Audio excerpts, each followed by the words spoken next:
was a good one. Why don't we at least introduce ourselves, and then when Kelly comes in, she can start firing questions at us. That's a great Do you want to start us off? Sure, I can start off. Hello, everybody. Good morning, good afternoon, good middle of the day, depending on where everybody is. My name is Christine Royce, and I'm actually in Pennsylvania, where I teach at Shippensburg University. I'm a past president for the National Science Teaching Association. Geraldine. Good morning. Good morning. Wherever you are, good afternoon, good evening. My name is Geraldine Gooding, and I am the manager for P12 activities and diversity, equity, and inclusion initiatives at the American Society for Engineering Education. And I'm also an after-school enrichment teacher.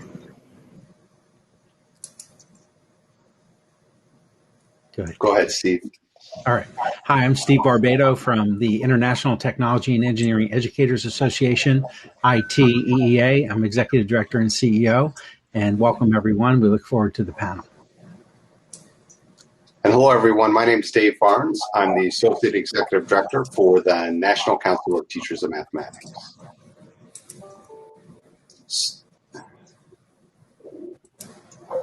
So, Steve, why don't you, I know you have the STEM4 document queued up there, and that's sort of one of the things that organized us as we, in these groups coming together. Do you want to start us off and talk a little bit about the STEM4 document and ITEEA? Sure. I'll go ahead and share that screen, and then just to tell everybody, I think, David, this will kick us off, and then Kelly can pick us up with the questions that she wants. But in the handouts area of this program, this booklet is here, and a few years ago, the groups that you see listed there, Advanced CTE, the Association of State Supervisors of Mathematics, the Council of State Science Supervisors, and ITEEA got together with help from the leadership team from Texas Instruments and also with Peter McLaren as a coordinator of the group to put together this white paper. And this white paper goes through and really identifies in a nutshell what is happening with the major issues in actually implementing STEM education effectively. And there are many pieces of this, and it has a core to it of making sure that there's a connected way to deliver and honor the current teaching that's going on, and then also to help nudge it forward into a more focused area to teach STEM as a relational component to everyone's education. And as you look at it, you'll see at the beginning with the major issues, it moves into these three main principles. We're going to make the screen just a little bit larger here so you can see these easily. But these three main principles are the real takeaways to help you, no matter what level you are, no matter what area of the globe you are, that should be taken into consideration. And the first principle, STEM education should advance the learning of each individual STEM discipline, means that with science, technology, engineering, and mathematics, there's specific core content, curricula, that needs to be mastered. And that content should be honored and respected. And that foundational skill level is so important to build as a base so that students can then feel comfortable and confident in their knowledge base within each of the disciplines. So principle one is basically teaching the subjects, the content, the skills, the assessments, the resources to put all that together. In principle two, it moves into a STEM education should provide logical and authentic connections between and across the individual STEM disciplines. And this is where the collaboration happens. This is where the interactivity and the engagement point for students to see the world around them and also know that they can become effective problem solvers by using that content knowledge that they're learning from the four disciplines when they put it together into an engaging and active role so that they see the world around them and they know that they can improve upon it. So the human-made world versus the natural and known world, and putting all those pieces together to come up with solutions to maybe hit upon the grand challenges that the National Academy of Engineers have identified to address some of those problems and opportunities that are out there to move forward. I mean, just with what happened the other day, I guess it was 2 days ago now, with the private folks launching into space, and it's going to happen again in another few days. I know the speaker started off this morning. I was listening to him about, hey, maybe we're going to have field trips to planets as we move into the future. All that takes the combination of knowledge and the ability to see into the future with the confidence knowing that I can figure this out, I can deal with it. And Principle 2 is really trying to do that. It's saying, let's put together the technology and engineering know-how with the science and the mathematics tools and the knowledge base there to create a synergistic effect in the problem solving. Principle 3 is really overarching. It goes before, through, and after all of these. And its STEM education should serve as a bridge to STEM careers. And this is just not paying token service to careers. It's meaning that students need to see, teachers need to be able to expose to and expose their students to careers that have been in the past, how they've transformed into the present, and where they may be going in the future, and also where other careers may be. So it's critical as we move down this road that careers is touched on from every perspective. When we think about diversity, equity, and inclusion, we need to make sure that careers are shown to children early on and all the way through their schooling from diverse backgrounds. And that's a very key point. So careers is more than just having, there's some careers out there in the STEM field. It's way more than that. So these are the 3 principles that are built here. I'm going to go back to the screen level and just finish off with a couple points here. You're going to see some recommended actions that are in this paper. I'm not going to take the whole time to go through them, but there's also then for each of the principles listed recommended actions and then final thoughts here. So that's it in a nutshell. The rest of the panel, if you want to make any comments or so forth, I'll stop sharing and go from there.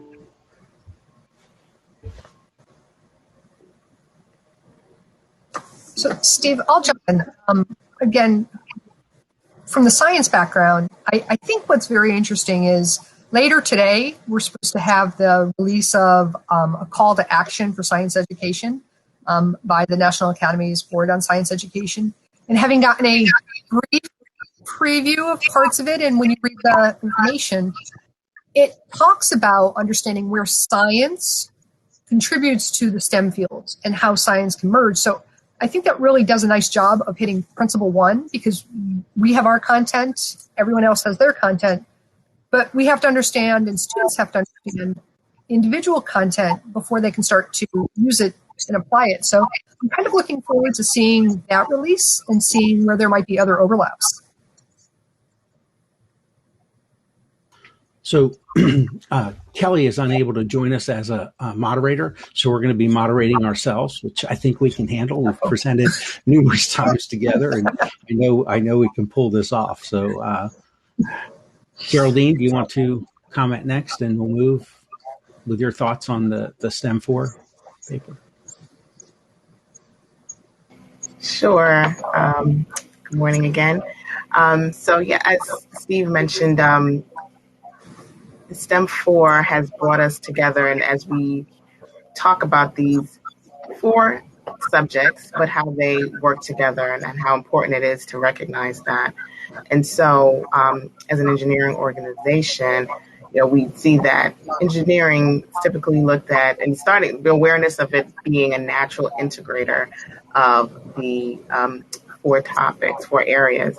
And so as we move forward, we have to also, continue to look at how we can bridge the gap, how we can talk about math and science and technology and engineering in a way that is relatable to students.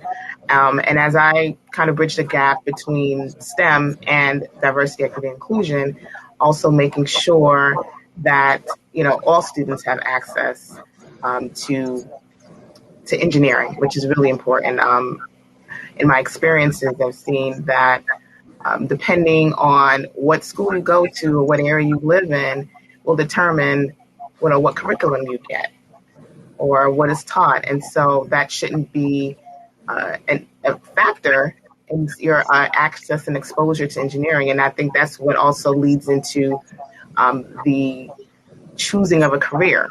So if you haven't been exposed to say, engineering at an early age, as Steve mentioned, that we have to have this access and exposure earlier, and you don't get the exposure maybe till high school. And by that time, maybe you've had, unfortunately, as I have conversations with people who've had some negative experiences with math, because maybe, how it was taught to them, or with science, that, they're not interested in pursuing careers within STEM.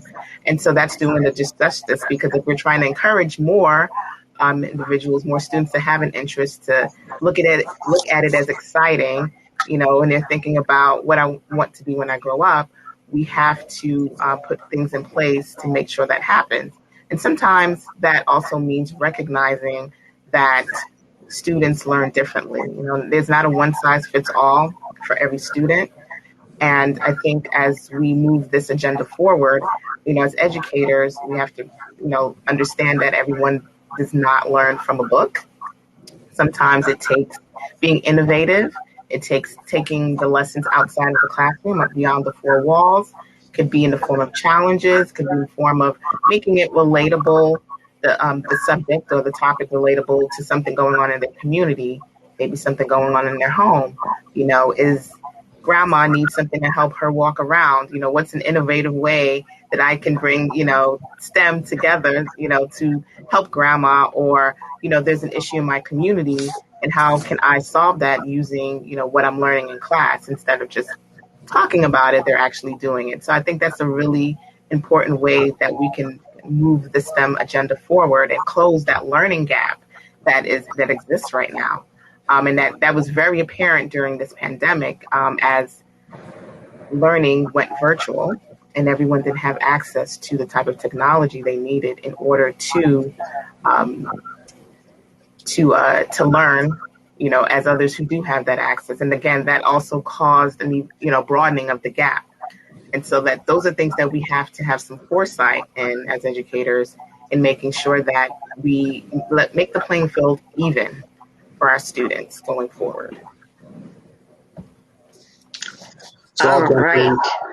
Good. I'm back though, David and Steve. So, all right, go ahead, Dave.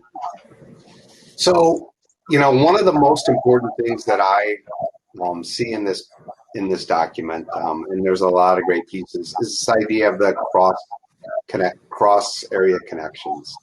To me, that is probably one of the most powerful pieces, and it really is about collaboration. I'll just tell you from my journey with integrative STEM, I've learned a ton. And it really is with this group of people.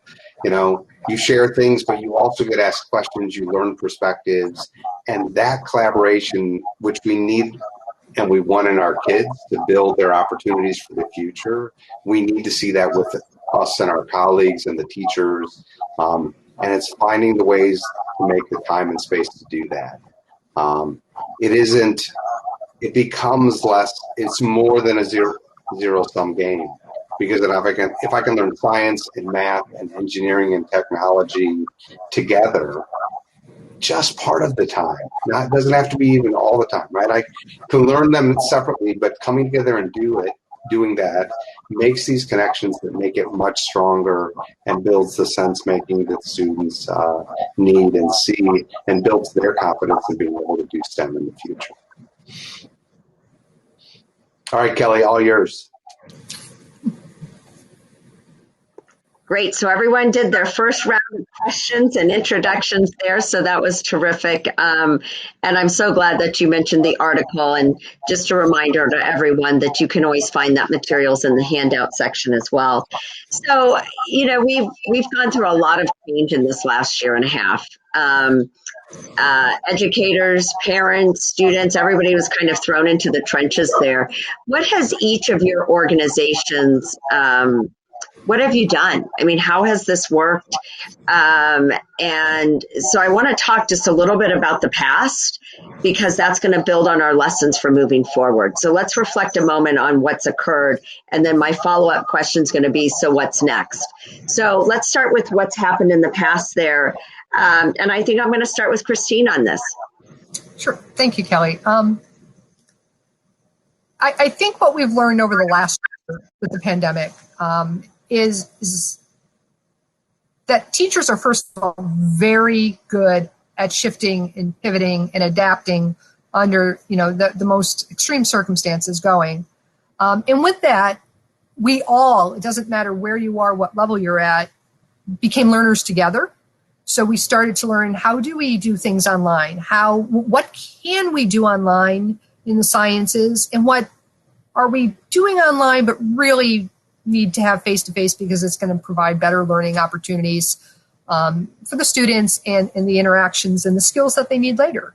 So I think over the last year, we've learned how to adapt, how to move some things online and recognize that they have value and they're going to be here for the future, but also recognizing the importance of bringing students together in a science laboratory or bringing students together where they're designing and modeling something.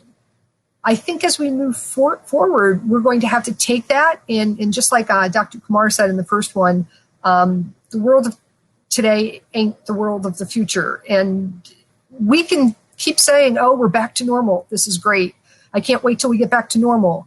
There's going to be a lot that goes back to normal, but if we don't value what we've learned, I think we're doing a disservice to our peers, our colleagues, our students, and we have to take the value part we learn and apply it as we move forward in the future.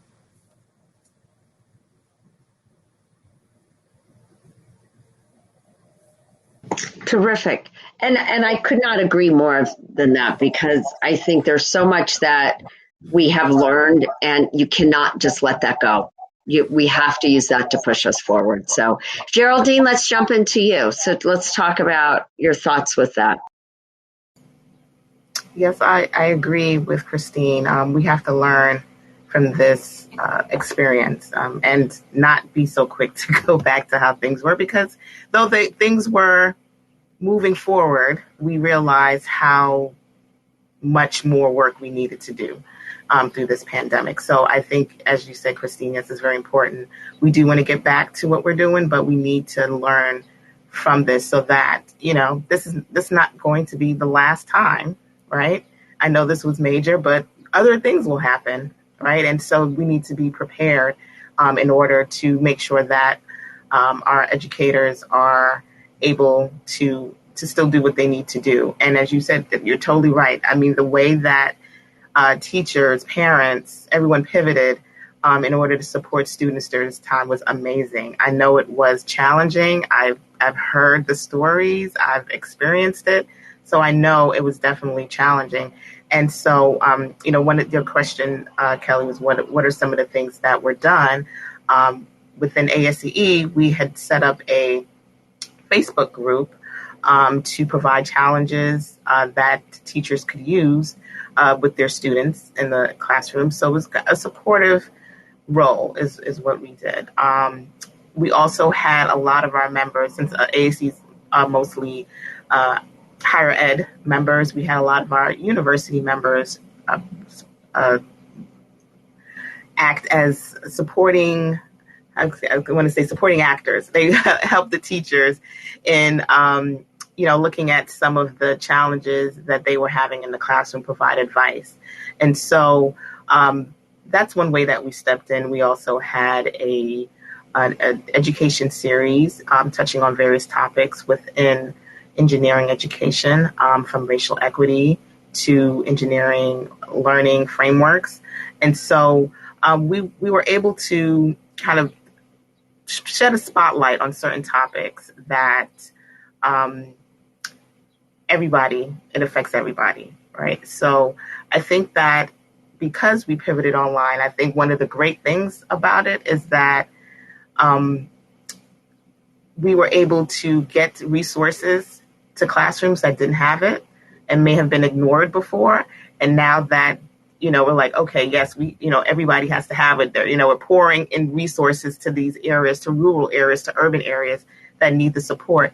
And in that, a lot of educators and students that were maybe forgotten before, and because of the virtual nature of things now, they're able to get more access to things they didn't have before. Because, like, for instance, just even this conference, people who were not able to travel, didn't have travel funds to get to something like this, missing out on the knowledge, right? But this is great that they're able to have access and have the information and, be in rooms with astronauts, with NCTM and NSTA and ASEE and ITEEA, be able to have, the knowledge in one room like this without leaving their house, right? And they can still do that. So I think that what we learned is that access is important and that we need to continue to make sure that access is available even when things go back to semi-normal, that we still have that option, that we're still, maybe if it's hybrid or something like that, to be able to offer teachers and educators who maybe don't have the time or, the funds to be able to get to some of these events or get access to materials and things like that. So those are just a couple of ways. There are other ways, but those are just some things that we plan to continue. So I want to lead this then right into you, Steve, because when everything started to shut down, ITEA was right in the midst and the crux of having your conference going on, and all of a sudden it was like, uh-oh. So to take kind of based off of what Geraldine was talking about, and just, how you had to pivot fast and immediately, just share some of your reflections and just how this has moved forward for. You bet. So March 12, 2020 at 4 p.m. was quite a moment for us. We were in the second day of our conference, of a 4-day conference in Baltimore, and everything shut down. And obviously pivoting is quite enormous at that point. But moving forward, March 16th, that Monday, we really kicked into a mode of asking ourselves, because we were in the process of finishing up the update to the Standards for Technological and Engineering Literacy, the NSF-funded project that started in 2000, and we had those for 20 years, and we were ready for an update. We were looking at how we could take basically what David started with a few minutes ago in his intro of how can we deliver this in a way that creates more than a zero-gain sum and create that synergistic effect? And we asked ourselves, how do we define and deliver technology and engineering education in a STEM environment for all students? That was like the key. And on Monday, we opened up, we have a small but very active staff, and they put together open access home resources, and literally thousands of activities are on there now, and they're all free, ready to go. And that's what we learned. I think first and foremost, we better make sure that we provide stuff that will work both in the classroom and at home with this. And that was a real key piece. But when we ask that question, how do we define and deliver technology and engineering in a STEM environment for all students? It's more than just the Standards for Technological and Engineering Literacy. The NGSS standards and the engineering design component for us is huge. And we've got to make sure we connect that. And then the mathematics standards, but more than just the standards, how are they actually being delivered at each of the grade level groupings? That pre-K 2, 3, 5, 6, 8, 9, 12 is so different. You don't go at pre-K 2 the same way you go at 5 through or 6 through 8. It just doesn't happen. And we had to take that into consideration. So with that being said, we moved into a mode of from that open access, and it's still active now. So if you go on our site and just put in open access, you'll see thousands of activities there that you can download and work with.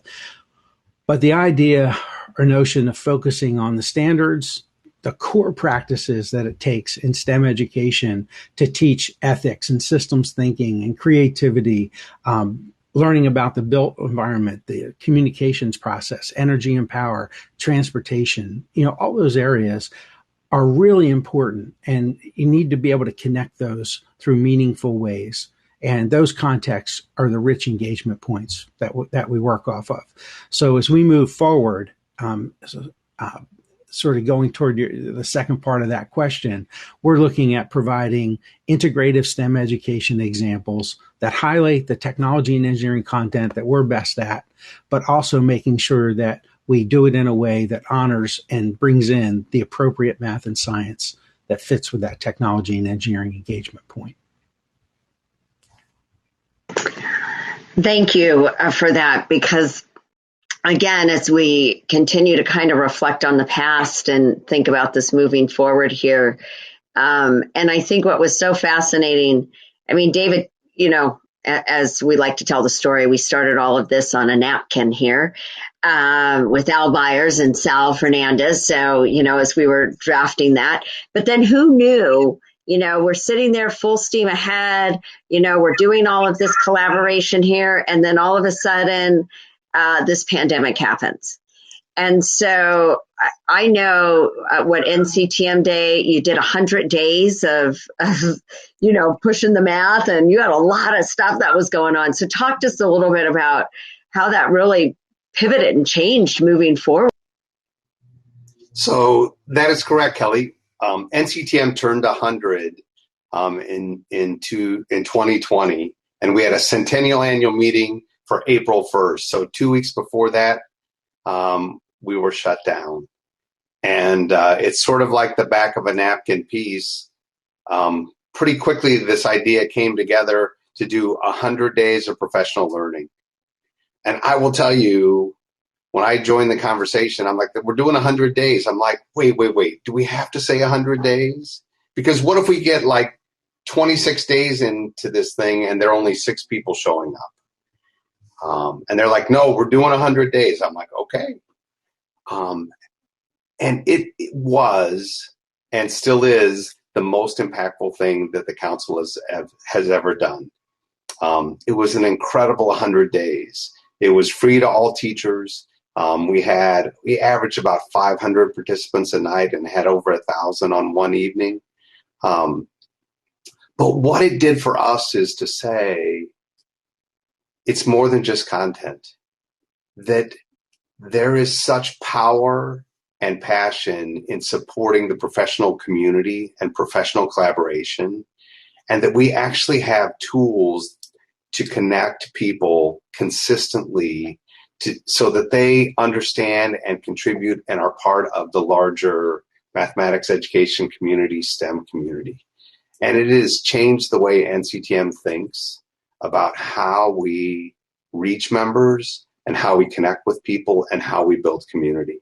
That's the focus of our work now, is saying, how do we connect this more? Because it is about that collaboration. And overall, to make sustainable change, we need enough people. I mean, that's part of it. We need a critical mass of people to be working together to make that change. And that is really the blessing that COVID taught us. Yeah, and I think this is what's going to be our greatest challenge, is that the pandemic pushed everyone into this new way of connecting and communicating. I mean, you think snow days are probably snow days of the past because now you're going to have access to technology, so why not still have school? So how do we take all of this? I mean, there was so much positive, just as you said. And I think we've all said it in some way that we need to move this forward. So how are we going to do this? And Christine, I'm going to throw it back to you. How do we do this in the field of science? I think one of the struggles that we saw with science in particular during the pandemic is, how do you do experiments? How do you do all of this? But we've started to figure out ways. So how do we move this forward? I think the first thing we have to do is recognize that, at least from the science perspective, we have many groups who are out there helping. So there has to be that conversation that's been discussed. There has to be that collaboration. So we have the STEM Teachers Leaders Network, and we have the National Science Ed Leadership Association, or the National Science Teaching Association, or any of the subject areas. And I think what mentally goes through my mind is it's kind of like cleaning out your closet. You kind of look at everything you have individually and go, am I keeping this, replacing it, maybe using it? So I think we have to start looking at that. There's online simulations that actually help really great. We heard from the first speaker, and there's some research out now that online learning actually does show some benefits and increases in learning if it's paired appropriately with formative assessment or ongoing assessment. So I think we have to not just go, this is what education is, but start to look at each individual component and break that down and start to say, good, can be tweaked, really outdated, put it on the back shelf for now, or just totally get rid of it. So I saw the one person in the chat put in a question about what kind of skills. We often just say, oh, we're teaching. Well, we know there's pedagogy. We know there's content. We know there's technology. We know there's all those things combined. So I think we have to start to really evaluate. And that's going to take time. It's not going to be overnight. It's not going to be when school gets back, everybody's ready to go and we know what worked, what didn't work. It's going to take that conversation, that collaboration, that even just bringing people back together to start the discussion now that we're not in a state of heightened anxiety or heightened, what's going on next and where am I logging in? So I think it's going to be a little bit of time, but I also think it requires us to remember why we're doing that and keep moving forward. Like Geraldine was saying earlier, it's not just we're back, we're done, let's go back to normal, but start to really keep those conversations going, I think, as we look at it.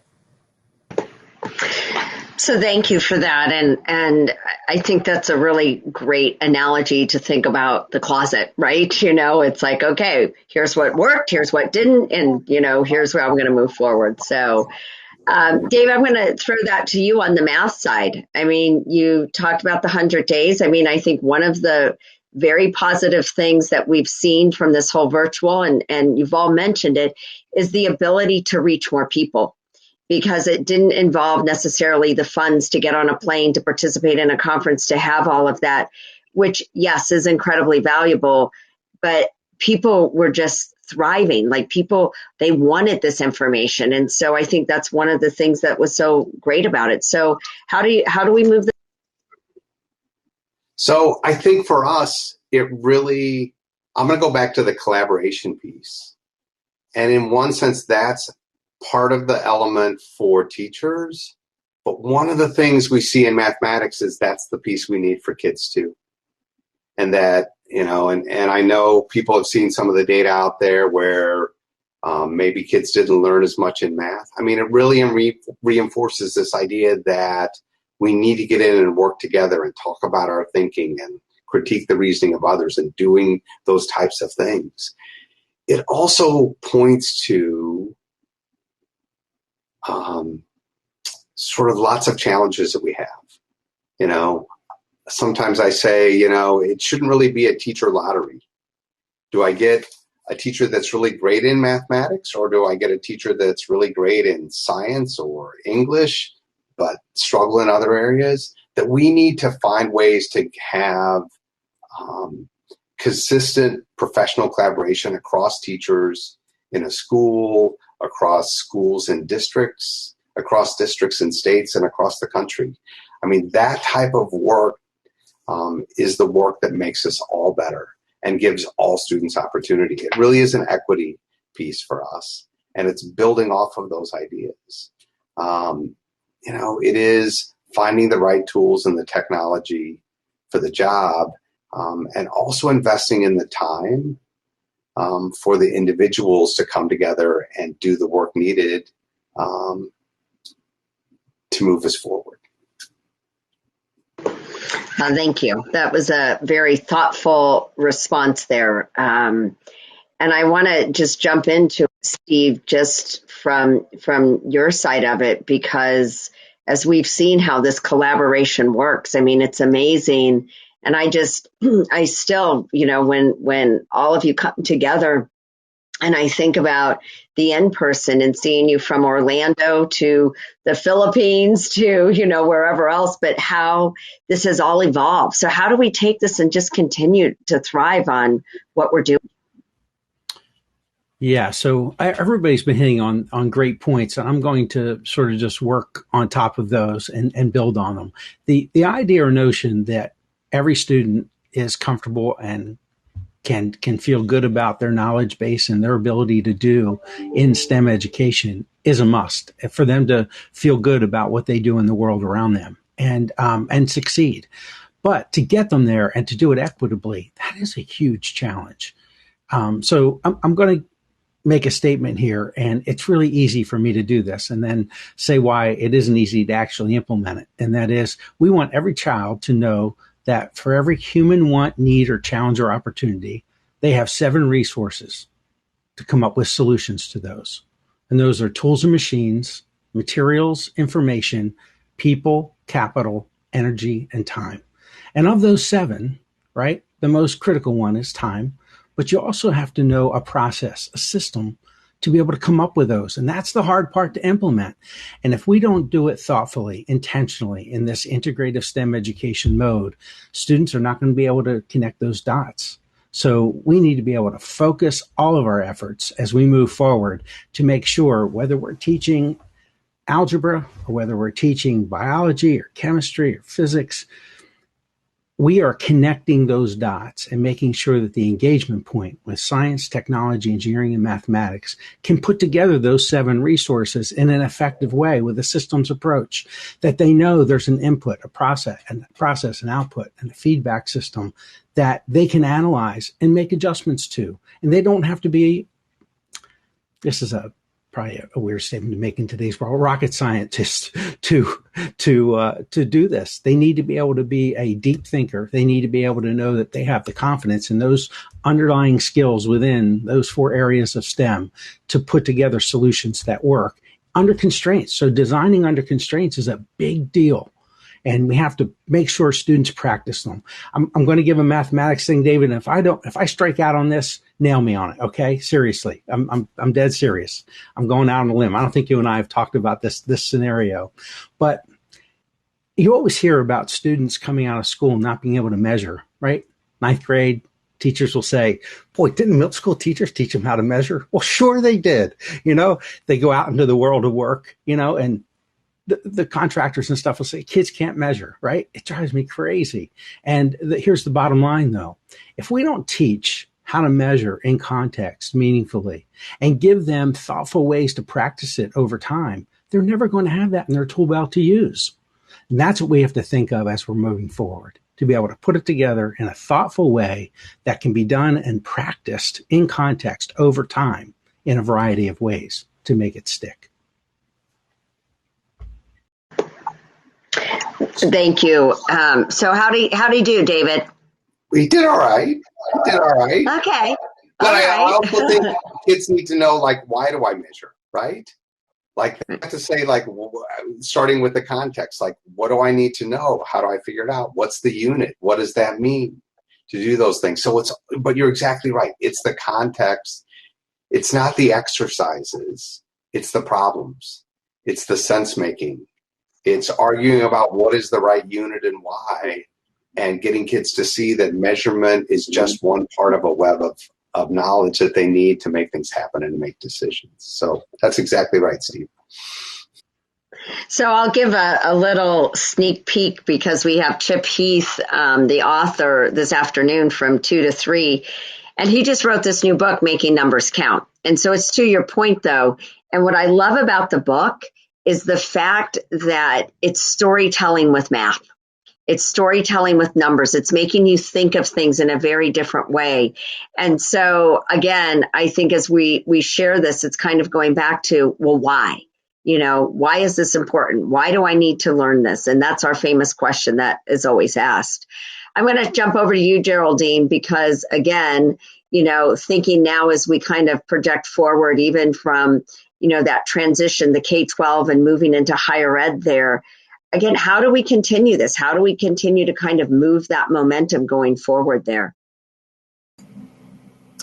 So I think Steve, Dave, and Christine touched on many of the points that I would have.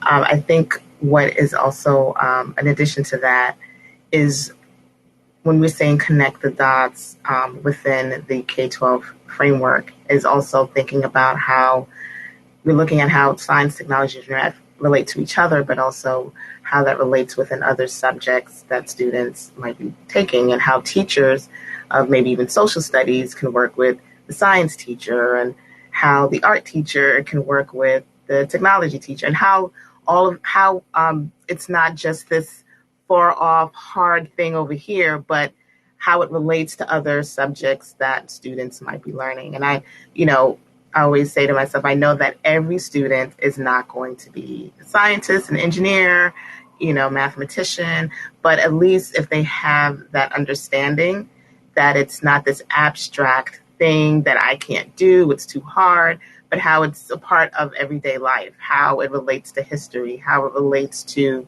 as I said, sports. You know, in football, there's math involved, right? There's engineering involved, there's technology involved. And so realizing that it's closer to them than they really think.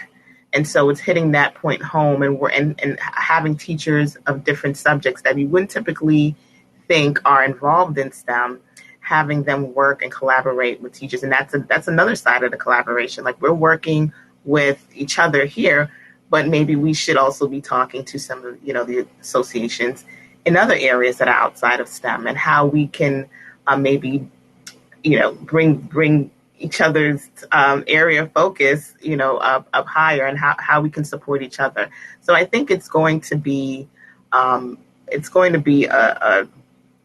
big effort, that it's not, as was stated before, it's not going to be overnight, but as we continue to have these conversations and put it into action. So, the conversation is a step forward, at least, that we're acknowledging it and we're bringing light to it.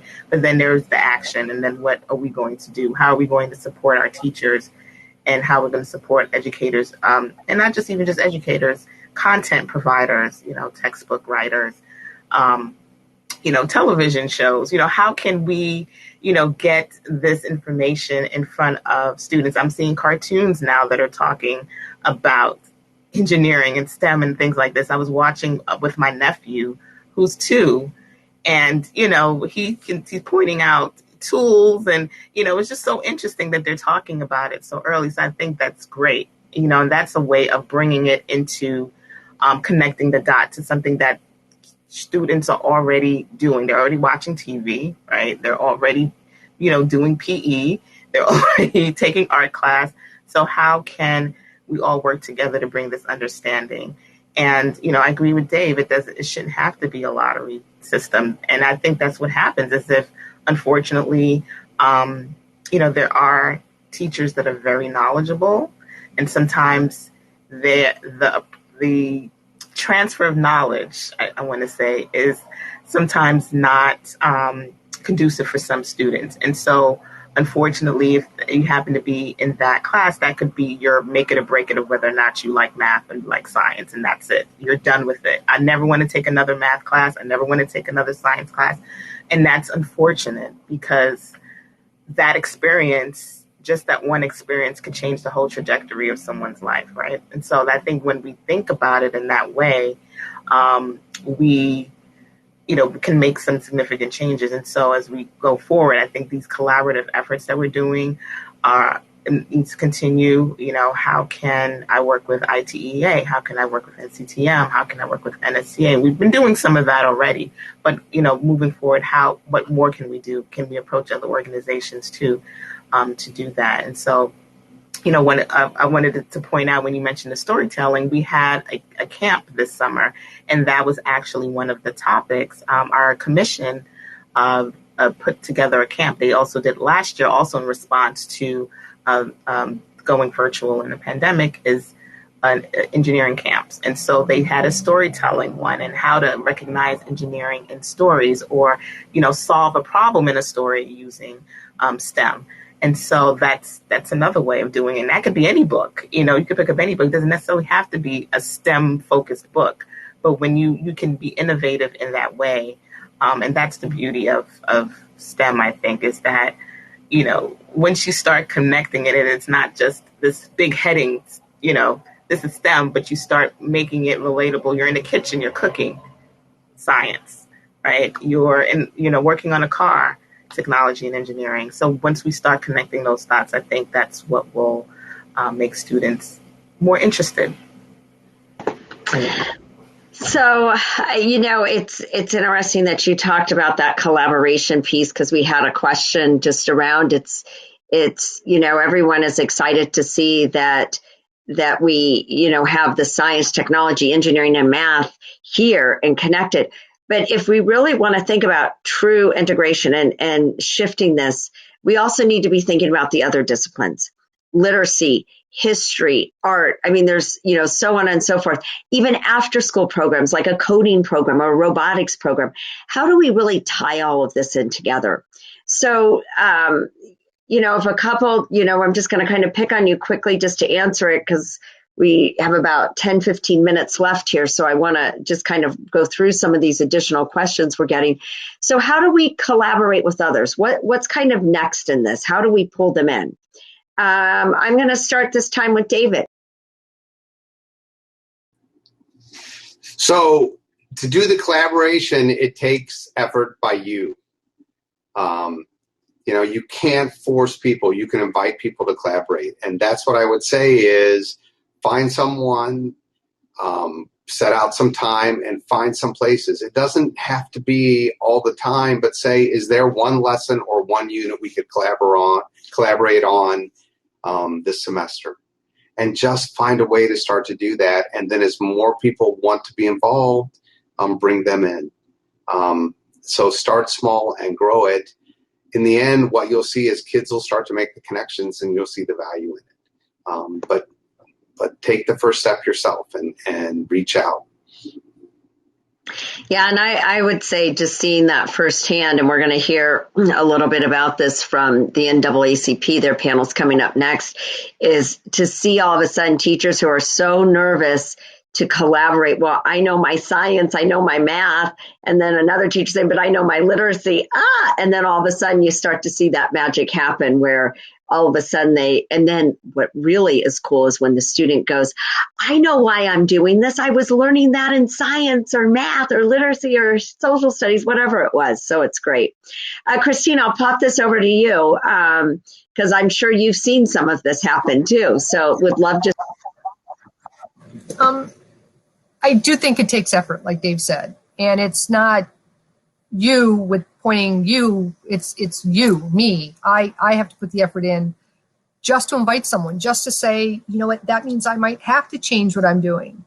But I know one of my areas that I work on a lot is integrating literacy, the use of trade books into elementary classrooms. And it's a great way to actually tie in some of these subjects. And I'm very clear to say that reading about these subjects is not doing them. But the children's books can actually serve as that bridge, that principal part 3, where we're talking about it between the subjects. And teachers in the elementary schools are always reading children's books. We can actually have them start to make connections in terms of what's happening in the books. There's a new premise around nonfiction that's picking up a lot of steam, that there's 5 different types of nonfiction. Well, when we really look at the type of information each of our subject areas look at, it fits into one of those areas of nonfiction. How we get the information, how we seek it out, how we look at it, how we apply it. So I think starting to do that is one of the key components. But I also then think outside of that proverbial box when we're doing it. We just had COVID-19. We're still in the middle of whatever the fallout is. Well, bring in the history components. Bring in what happened during, the outbreak of typhoid in New York in the early 1900s with Mary Mallon, who's referred to as Typhoid Mary. How does that connect to this? How did we track that down? But then start to do something with coding around microbits. I've been working with some colleagues about how do we even program microbits to simulate disease transmission. And if we wrap those little microbits in foil, can we use that as the example of a vaccine because it's not transmitted? So lots of work in progress. But I think finding those areas that you're already doing and then thinking outside of the box to bring in the literature or the historical concept is going to be one of the key things that's going to help show others that you're willing to step outside of your comfort zone, maybe adapt what you're doing a little bit, and then invite them to try and see where they might overlap and collaborate as we go through. Thank you for that. And so Geraldine, just what are your thoughts? I mean, especially just thinking about and there was a comment that was shared that was saying that, there's a fear from professional educators that they are supposed to teach / be responsible for content that they might not be knowledgeable about. And so when I think about engineering, I mean, oftentimes this is one of those areas where people will say, okay, I'm doing an activity. That's my engineering. So how do we help with that, especially if we're trying to collaborate with other disciplines, other content areas? Yes, so that's definitely not the first time I've heard that for teachers that are expected to teach engineering. How do I do that? I'm not an engineer. I don't feel knowledgeable. And, sometimes attending a workshop, they, still don't feel like that's enough, right? And it's not, if you feel like you don't have the knowledge base, right, and you don't feel that you have the confidence, then that's, might show in the classroom as well with the students, and we're trying to build their confidence, so I think that's where we step in to provide some of that professional development, not specifically ASEE, but organizations that do that, and supporting them in ongoing support and not just one-off opportunities to transfer knowledge. Is how can we support that? So that's through mentoring, right? So we have done some of that with seasoned teachers who have been doing this for a while, as well as university faculty who are also stepping in to assist. And I think that's where partnerships, another type of collaboration comes in, is how can universities assist classroom teachers with teaching engineering. So that could mean them bringing students to university, or a university coming into the classroom, a faculty member coming into the classroom to assist with some lessons, or industry can also help. That's where everyone steps in to assist with that transfer of knowledge. So that's why I say sometimes you have to take it outside of the four walls. And have opportunities for students to learn about engineering through seeing, through experiencing. So industry steps in and says, okay, bring some students down to the manufacturing plant, or bring students down to Google or something like that, where they can see what engineering actually is in action. So I think it's going to be supportive. I'm an engineer myself, so I can say this, that I'm still learning. There's still things that, areas that, I need, confidence in. So for me, for us to expect teachers to, who haven't gone to school for it, to be able to transfer that knowledge, we have to support them in that way, and providing the tools. And, we have our Engineering Go For It that, again, provides easy to explain, easy to go through applications of engineering. So challenges and projects and activities and lesson plans and curriculum. I've also done curriculum development that has teachers who may not have the resources for, kits and things like that, how they can use things that are around the school, how they can use the supplies that are in their school or outside of the school, how, in the field, and wherever they are, to do engineering. And I think that's how we do that, is not the expectation that they're going to know everything, but to provide the support when they need it. Again, is making it relatable with the little things. A spoon is engineering, right? We can talk about that. How did we come up? Why did we come up with the spoon? What was the problem that we were solving? So sometimes it's just as simple as that. And then as you get into I think in the earlier grades, it's, we can do things like that. And as you get into upper grades, I think that's where, we do have to do more long-term learning and access to development courses and taking classes and connecting with organizations, associations like us, to be able to provide that support. So I think that the key is universities, industry, other organizations, collaborations, mentoring. It's not one answer, right? So I think it's going to be a few different things to help teachers have that empowerment and that confidence in the classroom to be able to share that knowledge, and that empowerment and motivation is what is also going to be transferred to the students. If they feel empowered, they can empower their students too. That's great. It's so true with that.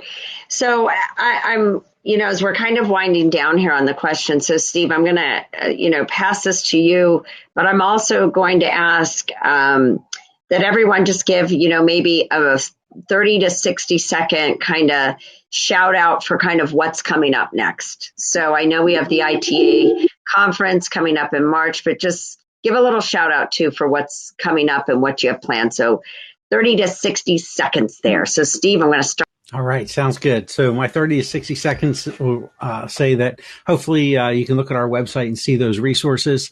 Number one. Number two, March 9 to 12, 2022, we're going to hopefully have a breakout in Orlando with a great conference with lots of activities, lots of best practice being demonstrated and hands-on activities being done. And then the other part that I want to connect to that's been said by the panelists today, I think David kicked it off by saying, you got to start somewhere. You got to start the integration process. I'm saying take it one step further. You got to get started and then take it into the community. We have things like the Reach Challenge out there where you're creating an adaptive assistive technology. We've got seminars out there to help do that. It takes it into the community and it makes it real. And I think that's the engagement point that really energizes students. So that's what we're looking forward to, taking it into the community. Great. Let's just pass that right over to you, David. So there are lots of challenges and opportunities this year. So two things, NCTM is coming out at a document 1st of August. The federal government called it learning loss. We would say unfinished learning or, unmet learning. We're all still learning. So we have that coming up. And we are focusing then a component of our annual meeting. So we'll meet in person September 22nd to the 25th in Atlanta for the NCTM annual meeting. And that will be one of the big strands that works through that conference. But it's supporting teachers and supporting kids. My one piece for that is just in time versus just in case. So give every kid an opportunity to learn. Terrific. And let's jump over to you, Geraldine. Okay, so actually currently right now we're in our engineering camp. I think we have a few more weeks. And so if anyone is interested in that, please feel free to reach out to me. We are also going to be participating in the NCTM conference this fall. We hopefully next year will be in person, and we will have our teacher educator workshop. We just had one last month in June, which is free, and we, it coincides with our our annual conference, and that will be next June. We are continuing our engineering teacher professional development endorsement program, and we will also be continuing with our webinars in the fall around various topics, as I mentioned, in diversity, equity, and inclusion within STEM, as well as engineering framework for learning. So those are just a few things, and I feel like I'm missing something. But and Geraldine, when is your conference? So actually, our conference this year will be starting on the 26th of July to the 29th. So our annual conference is virtual. And so I can also provide a link for that. But next year, we're hoping to be live and in person in Minneapolis. And as I mentioned, in conjunction with that, we have an in-person teacher workshop, 2 days in Minneapolis. And everywhere we are, we do one for local teachers, and also, this year, because we're virtual, everyone's invited, but we try to connect locally with the teachers. Great. Thank you. Thank you. And Christine, let's just share, what's going on in the science world and what you can share. Absolutely. So quickly, I'm just going to throw out some different things for different science associations. NCETM is doing a virtual leadership summit this summer where it's spread out over 3 days. The STEM Teachers Leaders Network has been doing monthly webinars and ongoing discussion board posts. That's free for anybody to join. So if you're just looking, you can always go over there and access some of their information. And then, of course, the National Science Teaching Association, we're going to have, at the moment, live fall conferences, but we continue to offer online webinars and series and stuff like that. So I think there's a lot of different things happening in the different science arenas and areas as we go through. So it's just finding what your needs are and what you want to pursue. Terrific. Well, I just want to end this by, first of all, thanking everyone on this panel. I also have to give a shout out to Al Byers, who I just saw him in the comment section there because he was one of the critical figures of putting this all together too. So again, it's always a pleasure. These are some of the greatest minds around STEM education. I love how they challenge and push us all to think more in depth about this. But again, I also love the fact how they just come together and how they share and the conversations they have. So again, they'll have information. They'll put it into the chat room there as well. But please visit all of their websites. They have enormous resources. So don't scratch your head trying to say, how do I find this? Go to those places that were listed because I'm certain you can get your information there. So again, I want to thank all of you. We're going to jump to our next presentation here, which I'm really excited about with the NAACP. So just give us a couple moments, about 2 to 3 minutes. You can take a quick bio break and we're going to all be right back. So thank you. Thank you, Kelly. Thank you.